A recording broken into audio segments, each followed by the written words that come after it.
Kasih karunia dan damai sejahtera dari Tuhan Allah Bapa kita dan dari anaknya Tuhan Yesus Kristus menyertai kamu sampai selamanya. Amin. Selamat pagi saudaraku. Selamat memuliakan Tuhan dengan semua aktivitas yang baik hari ini. Dipandu firman-Nya dari 1 Korintus 1 ayat 25. Demikianlah firman Tuhan. Sebab yang bodoh dari Allah lebih besar hikmat-Nya daripada manusia, dan yang lemah dari Allah lebih kuat daripada manusia. Demikianlah firman Tuhan. Bapak Ibu Saudaraku yang terkasih dalam Yesus Kristus, manusia adalah mahkota ciptaan Tuhan yang diciptakan sempurna seturut dengan gambar dan rupa Allah. Manusia itu diciptakan istimewa, berbeda dengan ciptaan yang lain, karena Allah memberikan kepada manusia akal budi atau pikiran. Pikiran tersebut menjadi keistimewaan dan kekuatan manusia untuk mengelola dan juga menguasai bumi dan seluruh isinya. Tetapi pikiran tersebut sekaligus juga menjadi titik yang paling lemah dari manusia. Iblis mengetahuinya, maka dia mempermainkan pikiran manusia dengan memanipulasi firman Tuhan. Kemudian manusia mempercayai kebohongan iblis dan berpaling dari Tuhan, dan selanjutnya manusia itu jatuh ke dalam dosa. Kemudian manusia bersandar kepada pikirannya dan pengertiannya sendiri itu, memenuhi kebutuhannya untuk mempertahankan hidupnya dengan mengandalkan pikirannya. Tetapi hal tersebut hanya menghasilkan kejatuhan ke dalam dosa yang menghancurkan dan merusak hidupnya. Kemudian muncul kesadaran dalam diri manusia bahwa ada sesuatu kekuatan yang supranatural di luar dirinya yang mengatur kehidupan di bumi. Kesadaran ini melahirkan agama dari hasil pikiran dan rumusan akal budi manusia tersebut. Tetapi kecerdasan dan kepintaran manusia tidak dapat menyelami dan merumuskan Tuhan. Manusia tidak dapat menemukan Tuhan tanpa kebijaksanaan. Manusia tidak dapat menemukan Tuhan mengandalkan kebijaksanaannya sendiri. Karena kebodohan Tuhan lebih bijaksana daripada manusia yang paling pintar. Dan kelemahan Tuhan lebih kuat daripada manusia yang paling kuat sekalipun.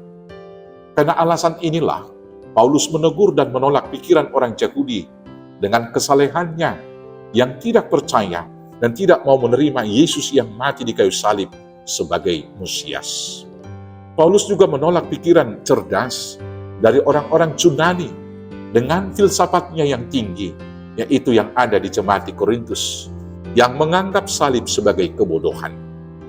Paulus memberitakan bahwa Yesus Kristus yang disalibkan, yang menjadi suatu batu sandungan bagi orang Yahudi dan kebodohan bagi orang-orang Yunani di Korintus, adalah kekuatan Allah untuk menyelamatkan orang percaya. Di dalam 1 Korintus 1 ayat 18, Paulus berkata demikian, sebab pemberitaan tentang salib memang adalah kebodohan bagi mereka yang akan binasa. Tetapi bagi kita yang diselamatkan, pemberitaan itu adalah kekuatan Allah. Karena kejatuhan manusia ke dalam dosa, maka manusia itu terasing selamanya dari Tuhan, sehingga akan mengalami kebinasaan karena upah dosa adalah maut.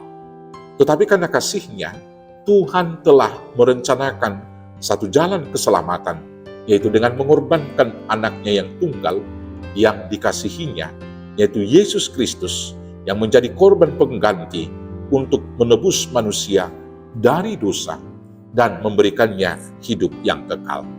Pengorbanan tersebut dituntaskan dengan kematiannya di kayu salib. Namun ia tidak mati selama-lamanya.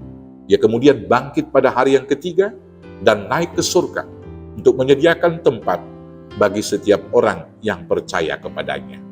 Kejatuhan manusia ke dalam dosa diawali ketika manusia bersandar kepada pengertiannya sendiri.